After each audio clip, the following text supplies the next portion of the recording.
হ্যাঁ, আমি move on করে ফেলেছি, কিন্তু আমার এখনো মনে আছে তার বার্থডে, তার ভয়েস, তার হাসি। কোনো কিছুরই আমার কাছে একটু আবছা নয়। আমার কাছে এখনো তার সব ছবিগুলো আছে, তার ভয়েসগুলো আছে, তার সেই নাম্বারটা আছে যেটাতে আমরা একসময় হোয়াটসঅ্যাপে অনেক কথা বলতাম। তার আইডিয়া আছে যেটাতে আমি আর কখনো কল বা মেসেজ দিতে পারবো না, কিন্তু তার সাথে করা পুরনো চ্যাটগুলো আছে। তবে ভীষণ মন খারাপের দিনে হয়তো সেই মেসেজগুলো পড়তে পারবো। তার নামটা খুব রেয়ার, তবুও হঠাৎ যখন তার নামটা শুনি খুব আজব একটা অনুভূতি কাজ করে। আজও তাকে ভালোবাসি, আজও তাকে নিয়ে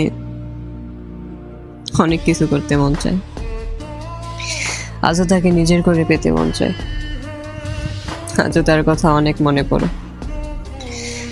আজও তার কথাগুলো মনে পড়লে বুকের বাপাসটা ভেঙে চুরে ছারখার হয়ে যায়, কিন্তু চোখ দিয়ে আর পানি পড়ে না, কারণ আমি মুভ অন করে ফেলেছি।